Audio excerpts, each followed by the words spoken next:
Queria convidar você a tomar sua Bíblia e abrir em João, capítulo 8, versículo de número 32. Evangelho de Jesus Cristo, segundo escreveu João, capítulo de número 8, e o versículo é o de número 32. Queria convidar a igreja a se colocar de pé, para juntos estarmos lendo esse precioso versículo. E assim diz a palavra do Senhor: e conhecereis a verdade, e a verdade vos libertará. Ainda de pé, oremos. Santo, soberano e eterno Deus, Senhor, em Tua presença nos encontramos, Senhor.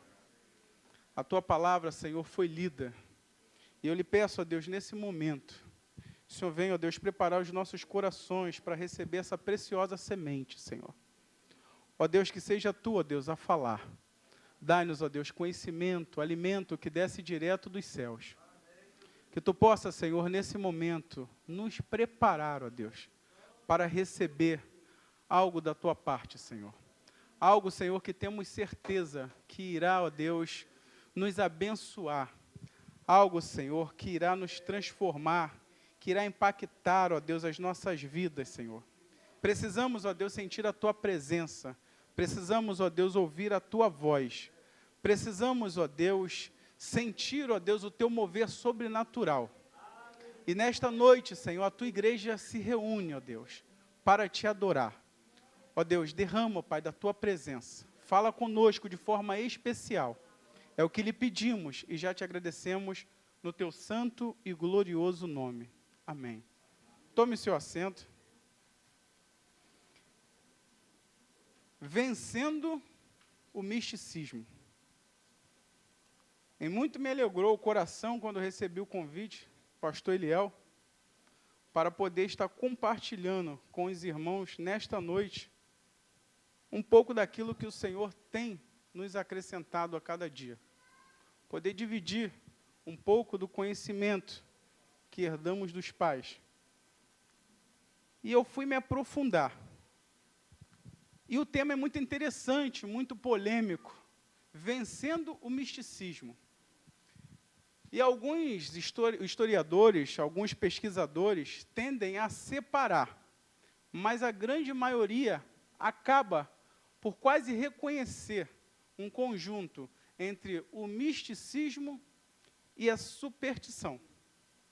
O misticismo, ele vem do grego mystikos, que significa mistério.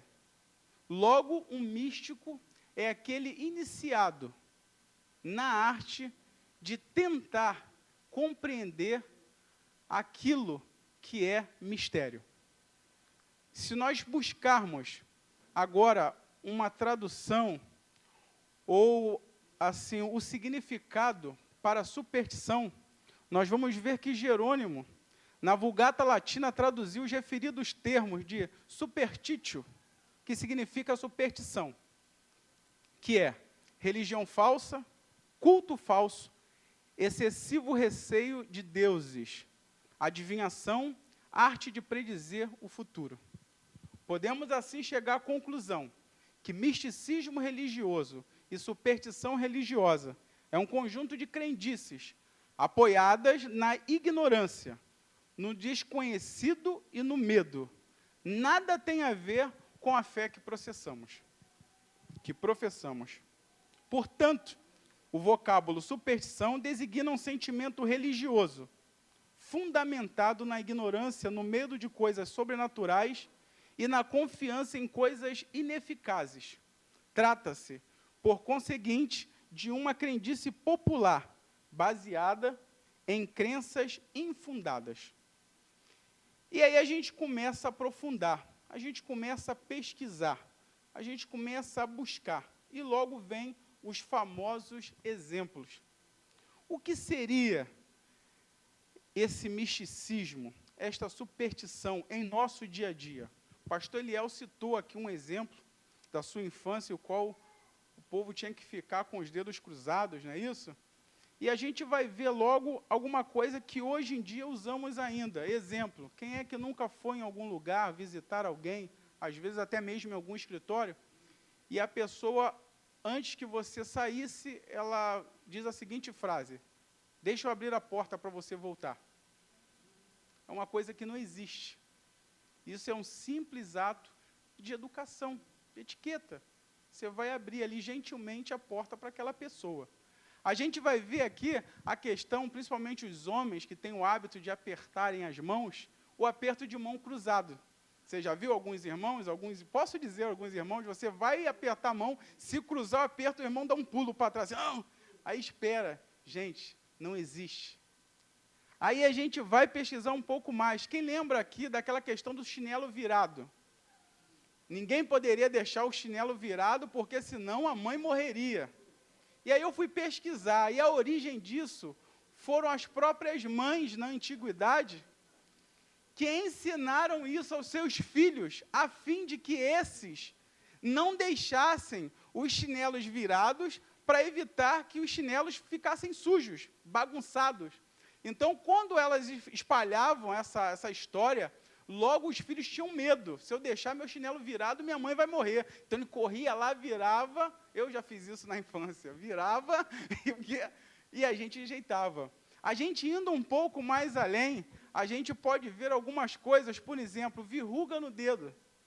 Quem aqui já ouviu falar que se você apontar para as estrelas, vai nascer verruga no seu dedo? Pois bem, eu posso falar com isso com uma certa propriedade. Nada mais é do que uma forma, tá, que os judeus, os cristãos novos, que eram judeus convertidos à força para o catolicismo, esses os quais continuavam praticando o judaísmo secretamente, e dentro do judaísmo existe uma oração feita na parte da noite, da qual há o nome chamado Arvitz, e essa oração, ela é feita a partir do momento que realmente é chegada a noite, algumas horas após o pôr do sol.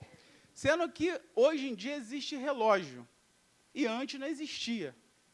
O pôr do sol, início da noite. Mas para que a noite fosse considerada a noite chegada, era necessário o aparecimento de 3 estrelas no mínimo.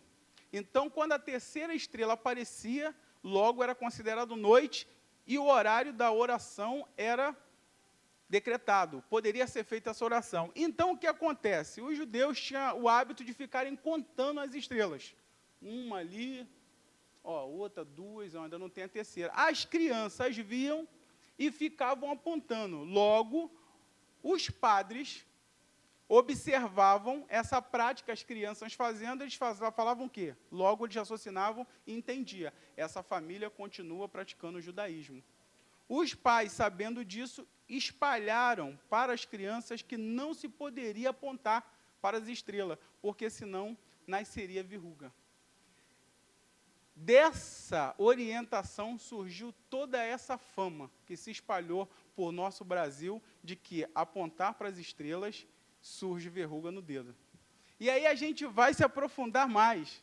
Quer dizer, nesse misticismo, nessa superstição, ou seja, o povo escuta, ele aumenta um pouco, passa aquela coisa do telefone sem fio, e vai aumentando. E é interessante a força, o vulto que as coisas ganham, a velocidade com que essas informações são passadas, pena que de forma totalmente contrária à sua real origem. A gente vai ver aqui uma questão, até que outro dia a gente estava comentando, eu e o pastor Roberto, isso é praticado em Israel, a questão seguinte, a segunda azarada. A segunda azarada é que para o povo judeu, a segunda-feira é um péssimo dia para se fazer negócio. Aí os irmãos vão falar, mas por que, Alexandre? E aí depois, não precisa agora, mas se você for lá no livro do Gênesis, e no capítulo 1, e no versículo 8, vocês vão ver o seguinte, que o segundo dia foi o único dia em que a palavra do Senhor não diz o seguinte, e viu Deus que era bom. Lá em Gênesis, abra sua Bíblia aí, Gênesis capítulo 1, versículo 8. Vamos lá. Vamos navegar um pouquinho na palavra do Senhor.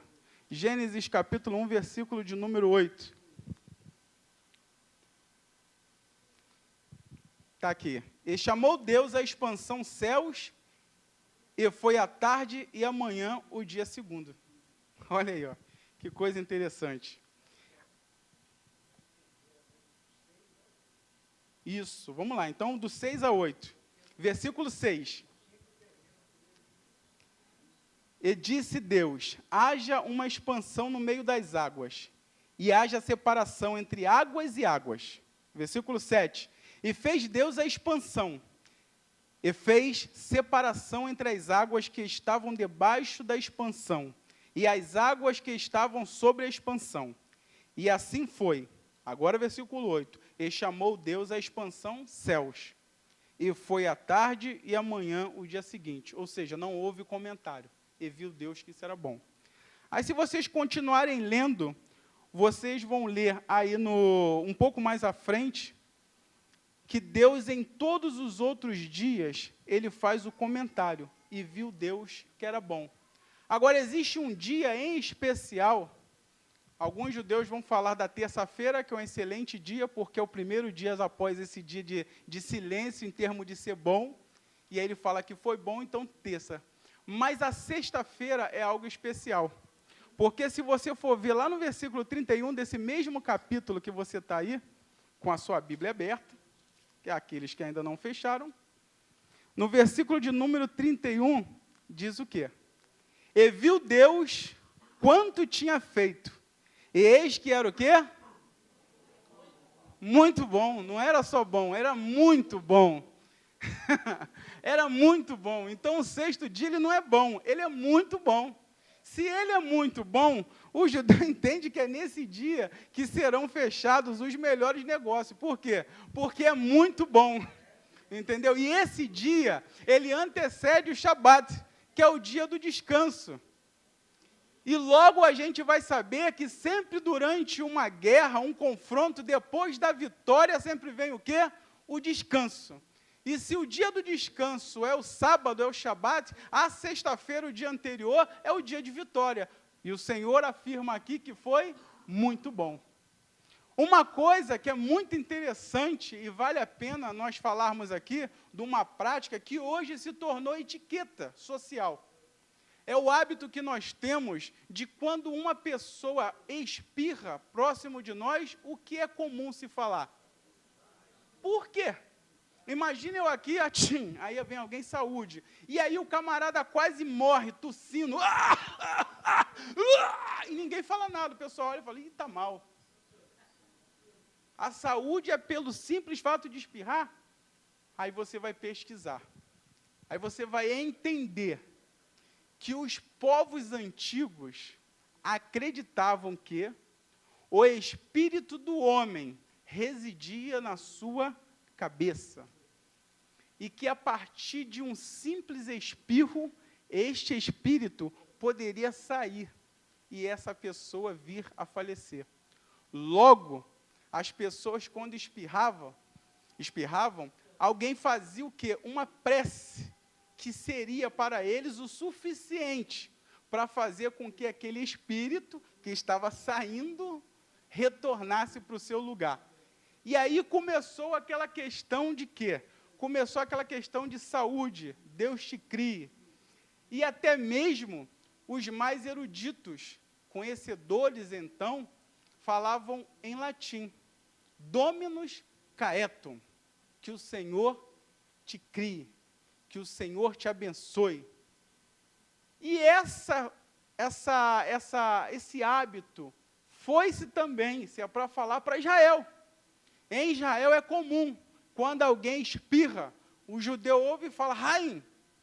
Raim é vida, Raim, vida.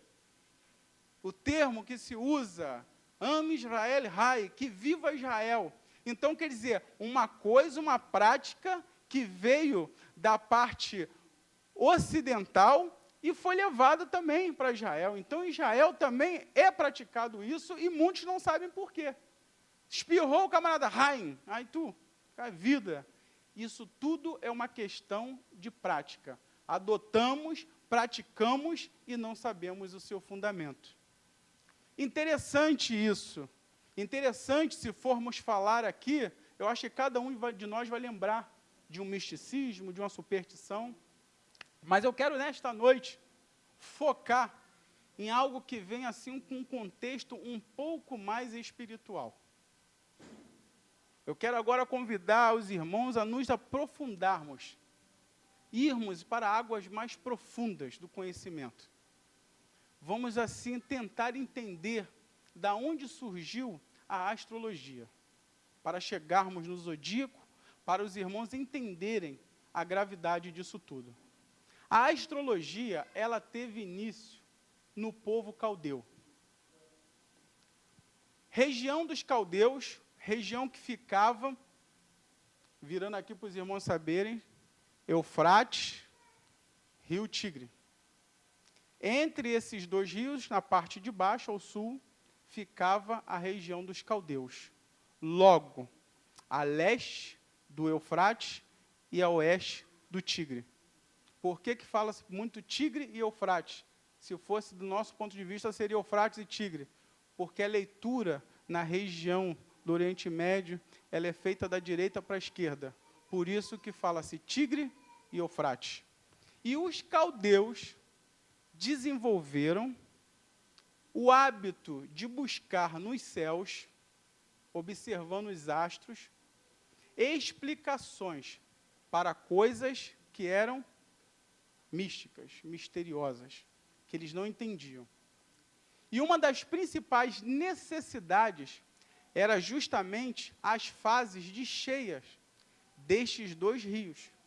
Porque, ao contrário do rio Nilo, mais ao sul, que tinha o seu período certo de cheia, o qual os agricultores poderiam explorar mais tempo as suas ricas e férteis margens, os caldeus não tinham esse privilégio. Logo, era necessário eles buscarem nos céus entendimento por que era tão. Logo, eu entendo que isso era o Senhor. Mostrar que não é sol, não é lua, não é estrela. Mas todo o controle está nas mãos do Senhor. E esse povo é o povo que a gente vai ver lá, o quê? Ur dos caldeus. Terra natal de aquele que os árabes chamam de Ibraim. Aqueles o qual os judeus chamam de Avraham Avinu, o grande pai Abraão. Nós conhecemos como Abraão. Ur dos caldeus. Também vamos ver nessa mesma região, quando a Bíblia nos fala lá em Jó, capítulo 1, o termo Uz, que vem do hebraico Os, que é leste. A leste do Tigre. As terras do leste. E aí nós vamos ver, se vocês pesquisarem, Jó capítulo 9, Jó capítulo 32, Jó citando nomes de constelações, hábito de observação aos astros. Nós vamos ver que a família de Abraão fazia também essas observações. Logo se tornaram idólatras. Deus reconhece em Abraão a insatisfação daquela idolatria. Chama o teu servo. Mas não vamos nos prender, não vamos nos deter nisso. Esse povo passa a ser um povo detentor de conhecimento místico dos astros. Passam a idolatrar, ou seja, depositar a sua confiança nos astros. E tentar entender, adivinhar, prever o que iria acontecer através da leitura destes que são criação do nosso Senhor. E aí nós vamos ver um pouco mais adiante essa mistura dos caldeus, a troca de informações e chegamos ao Egito. No Egito vem o surgimento da questão dos zodíacos. Talvez, uma vez que Abraão trouxe ainda, mesmo que de uma forma científica e não idolatrando, mas conhecimento astronômico, não astrológico, astronômico. Abraão trouxe passou para o filho, e o filho para o filho, e o filho para os filhos. E estes, quando chegaram no Egito, possivelmente, dividiram, comentaram esse conhecimento, que logo somado à grande história que vinha sendo trazida pelos caldeus, formou o zodíaco. Talvez 12, alguns afirmam, até devido às 12 tribos, talvez não, pelos 12 meses. Formaram um círculo de 360, identificaram possíveis 12 constelações e associaram cada constelação dessa a um signo do zodíaco. Cada signo do zodíaco foi associado a um deus egípcio, que no futuro, através de um sincretismo religioso, quando Alexandre Magno invade o Egito e unifica, trazendo a cultura helênica, ele associa aquele signo zodíaco, além do deus egípcio, a um deus grego, e futuramente na expansão romana, é associado também a um deus romano. Para não perdermos tanto tempo, isso é uma pesquisa que os irmãos podem fazer, aqueles que quiserem eu posso dar fontes. Fontes essas para aqueles que de repente vão achar, mas o irmão está espiritualizando tudo. Não. Trago fontes de historiadores seculares e historiadores cristãos e judeus. Flávio Joséfo, Damban, Maimônides, entre outros. E aí vocês poderão se aprofundar um pouco mais. Mas eu separei aqui apenas dois. O primeiro, Áries, que é associado no Egito a Amon. Amon, aquele deus pagão que tem uma cabeça de carneiro. Que na cultura greco-romana, ele é Marte, deus da guerra. E aí vão dizer que os arianos são conhecidos pela força, homens de guerra, e assim vai. Algo que me chamou mais atenção, o suposto signo de Escorpião, que na cultura grega, ele é associado ao deus pagão Hades. Hades, esse que vem ser irmão de Zeus, filho de Cronos. E aí a gente vai ver até mesmo esse termo helênico, esse termo grego na Bíblia. Hades, quando se refere a quê? Ao inferno. É o Deus do inferno, Deus da morte. Um Deus que ao brigar com o irmão e ao contrariar o seu pai, Cronos, ele foi enviado, segundo a mitologia grega, para as profundezas. E aí vocês vão ver que esse signo escorpião ele é associado a esse Deus. E aí, infelizmente, as pessoas, e mais triste ainda, alguns irmãos, se detêm a esse misticismo, a essa questão de se associar a data do seu nascimento a uma entidade dessa. De depositar a sua fé, antes de sair de casa, a ler a suposta previsão, ou seja, é jogado por terra todo o livre-arbítrio. Ele vai ler ali a previsão que essa entidade vai estar declarando para o seu dia. Aí você vai ver que, infelizmente, isso daí é uma contrariação total ao primeiro dos mandamentos. Está lá no Decálogo, lá em Êxodo 20, versículo 3, depois vocês podem ler, onde o Senhor diz: não terás outros deuses diante de mim. Mais triste, vamos nos aprofundar.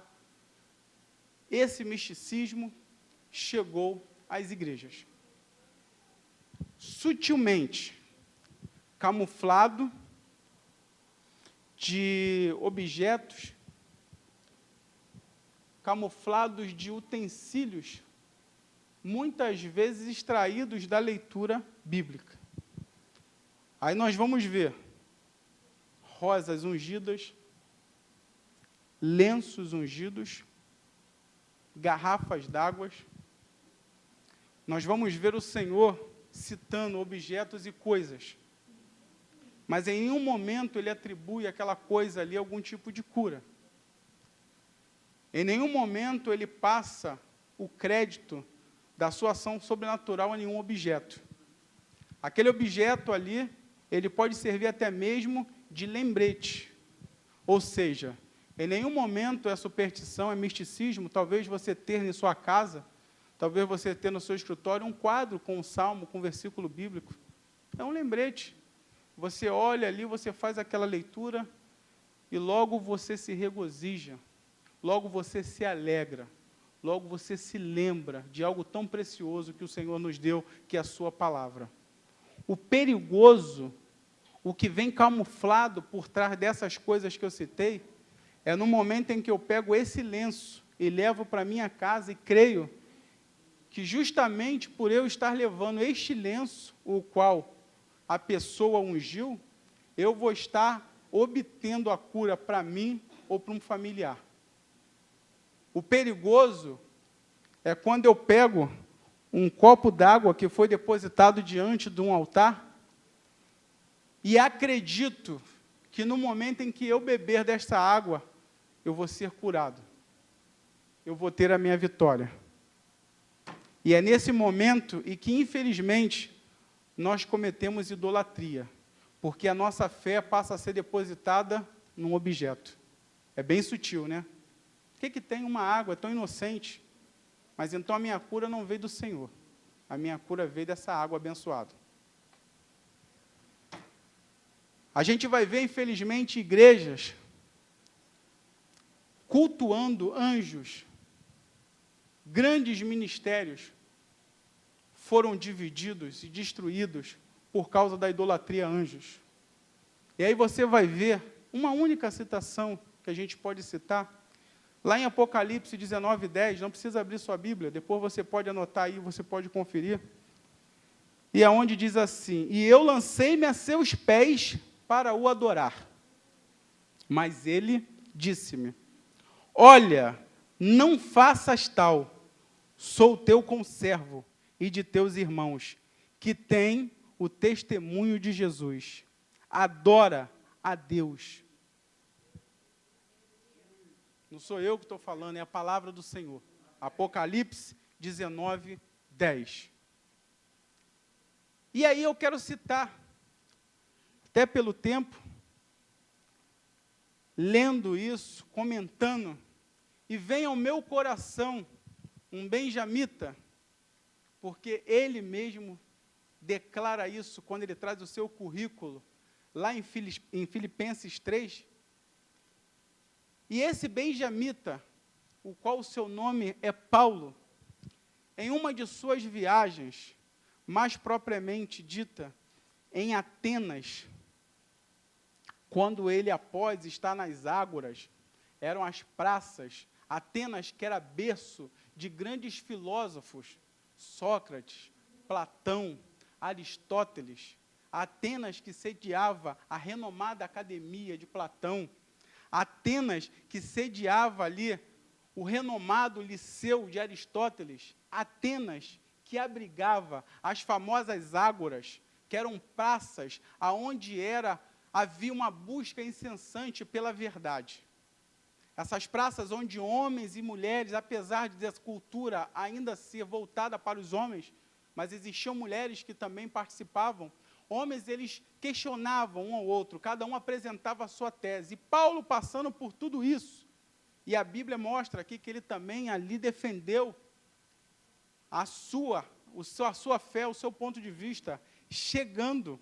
A gente vai ver isso lá em Atos 17, no versículo 22 e 23, e a palavra do Senhor diz: e estando Paulo no meio do Areópago, disse: homens atenienses, em tudo vos vejo um tanto supersticiosos, porque passando eu, e vendo os vossos santuários, achei também um altar, em que estava escrito: ao Deus desconhecido.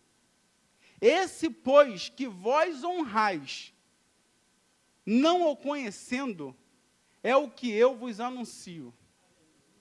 E ao ler esse texto, fui impactado pela presença de Deus, e meu coração se voltou para o trecho onde Paulo diz: esse, pois, que vós honrais, não o conhecendo. Fui impactado e fui entristecido profundamente. Porque Paulo aqui declara que aquele povo, mesmo não conhecendo, honrava ao Senhor. E, infelizmente, alguns do povo de Deus, conhecendo a esse Deus, não honra. Porque não coloca em primeiro lugar. Porque deposita a sua fé no misticismo. Porque deposita a sua confiança na superstição. E aí eu fico olhando, e aí eu fico analisando o que Paulo fez ali. Que palavra foi essa? A palavra que impactou aqueles homens, e a palavra diz que muitos tiveram ali a vida impactadas e passaram a seguir Paulo, sim, porque aqueles homens, eles se julgavam, eles se achavam detentores do conhecimento, os verdadeiros sábios da humanidade. Mas a palavra de Deus nos diz lá, na primeira carta aos Coríntios, no capítulo de número 1, no versículo 27, ela diz o seguinte: coisas loucas deste mundo fizeste para confundir o quê? As sábias. Porque escolheu as coisas loucas. Quer dizer, aquilo que para aqueles homens é loucura, para o Senhor, para nós, o seu povo, é sabedoria. E ele usa desta suposta loucura para os supostos sábios, para identificar aqueles que realmente são sábios. E identifica nos fracos a verdadeira força. Indo ainda um pouco mais, a gente vai ver que essas pessoas que seguem isso, misticismo, superstição, ainda não tiveram um encontro real com o Senhor. Porque em toda a Bíblia, homem e mulher, que realmente tiveram um encontro real com o Senhor, tiveram a sua vida impactadas, transformadas, renovadas, abandonaram todas as suas antigas práticas, toda a sua antiga fé, e passaram a crer no único Deus, soberano, Criador, Senhor dos céus e da terra, e que este Deus enviou o seu único Filho a ser sacrificado por nós, e que este Senhor é o caminho, é a verdade e é a vida. Aleluia. E aí nós vamos ver o Senhor proibindo todas essas práticas. A gente vai ver lá em Deuteronômio, capítulo 18, do versículo 9 ao 14, quando a palavra do Senhor diz: quando entrares na terra que o Senhor teu Deus te der, não aprenderás a fazer conforme as abominações daquelas nações. Que nações essas? São aquelas nações que tiveram contato com os caldeus, aprenderam da astrologia, aprenderam a idolatria. Entre ti não se achará quem faça passar pelo fogo a seu filho ou a sua filha, nem adivinhador, nem prognosticador, nem agoureiro, nem feiticeiro, nem encantador, nem quem consulte a um espírito adivinhador, nem mágico, nem quem consulte os mortos. Pois todo aquele que faz tal coisa é abominação ao Senhor. E por estas abominações, o Senhor teu Deus o lança fora de diante de ti. Perfeito serás como o Senhor teu Deus, porque estas nações que hás de possuir ouvem os prognosticadores e os adivinhadores, porém a ti o Senhor teu Deus não permitiu tal coisa. Então o Senhor, ele não nos permite. É extremamente proibido. Extremamente proibido. E aí a gente vai ver.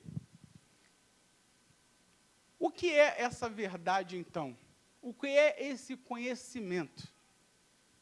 Conhecimento tal que o homem busca, conhecimento tal que, infelizmente, alguns, na sua ganância, buscam de forma errada. Alguns buscam originar esse conhecimento de coisas que estão totalmente fora da vontade do Senhor. E aí você vai procurar, e dentre alguns significados, algumas definições de verdade, eu achei uma muito interessante que diz assim: verdade é o que é imutável. Verdade é o que é imortal. Verdade é o que é incorruptível. É aquilo que é infalível. É aquilo que é inquestionável. É aquilo que é real. Em João 14, versículo 6, Jesus diz: eu sou o caminho, a verdade e a vida. Ninguém vem ao Pai senão por mim. E aí a gente vai ver que, infelizmente, muitos dos nossos estão perecendo. E a palavra do Senhor, ela vem nos revelar isso lá em Oséias, quando diz: e o meu povo foi destruído, porque faltou conhecimento. Será que temos buscado o verdadeiro conhecimento? Quem é detentor do conhecimento? O que é o conhecimento? O nosso conhecimento veio do Senhor. E quanto mais procuramos conhecer a Deus, lembra do texto lá? Esse, pois, que vós honrais, não o conhecendo, mas nós temos que conhecer. Quanto mais nós nos aprofundamos no conhecimento das coisas de Deus, mais o conhecemos. Ficamos tristes por vermos tantas coisas por aí, como eu citei, lenços, águas, toalhas, camisas, etc. Mas sabe o que o Senhor fala através de Oséias? Triste, impactante, uma palavra dura. No mesmo capítulo 4, no versículo 9, por isso, como é o povo, assim será o sacerdote. Sabe de quem é a culpa disso tudo? É do povo. O povo busca aqueles que não detêm o conhecimento. Uma certa vez eu tive a oportunidade de fazer um curso aqui na Polícia Federal, no Rio de Janeiro, onde participaram desse curso alguns peritos da Casa da Moeda.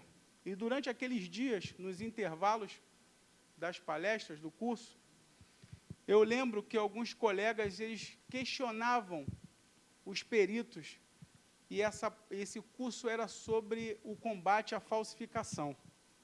E alguns colegas falavam o seguinte para os peritos, questionavam: o crime a cada dia evolui, o crime parece estar sempre um passo à frente. Como é que vocês fazem para identificar uma cédula falsa com tanta rapidez? E aí eu ouvi daquele perito algo que, sabe, me causou um impacto muito grande. E ele falou o seguinte: é claro que nós procuramos conhecer as suas técnicas, mas a prioridade nossa é conhecer a nota verdadeira. Porque o momento em que conhecemos aquilo que é genuíno, verdadeiro, ao termos um contato visual com o que é falso, logo conseguimos detectar a falsificação. Assim é a vida do crente, assim é a vida do povo de Deus. Não temos que nos aprofundar em conhecimento daquilo que é falso, daquilo que é proibido, de suas origens, mas temos que a cada dia buscar profundo conhecimento do que é verdadeiro, daquilo que é verdade, daquilo que realmente é algo que vem da parte de Deus, o seu conhecimento, a intimidade. Aí eu fico olhando alguns irmãos querendo sair de casa e temerosos e vão buscar no Zodíaco. Você está andando inseguro. A palavra de Deus diz lá no Salmo 119, no versículo 105, o quê? Lâmpada para os meus pés. Aleluias. E luz para o meu caminho é a tua palavra. Você tem andado o quê? Você tem andado com medo? A palavra de Deus nos dá a resposta. Lá em Isaías 41:10 diz: não temas, porque eu sou contigo. Não te assombres, porque eu sou teu Deus. Eu te fortaleço e te ajudo e te sustento com a destra da minha justiça. E aí o crente anda temeroso, buscando em outras fontes alimento, onde a palavra do Senhor, ela procura nos nutrir a cada dia, com alimento fresco que desce direto dos céus, com conhecimento que é daquele que é detentor de todo conhecimento, daquele que é a própria ciência, daquele da onde vem a própria sabedoria, daquele que se apresenta a fim de trazer aquilo que está oculto e apresentar de forma clara e perceptível para aqueles a quem Ele escolhe. E você é um escolhido de Deus. Se você está aqui essa noite, é porque um dia Ele olhou para você dos altos céus e separou e falou: ali é um servo, ele é meu e é para me servir, a vida dele foi consagrada a mim, ele me pertence, e é através da vida dele que o meu nome será glorificado. Você quer obter resposta? A palavra de Deus diz lá em Jeremias 33:3, onde diz: clama a mim e responder-te-ei. Aleluia, anunciar-te-ei coisas grandes e firmes que não sabes.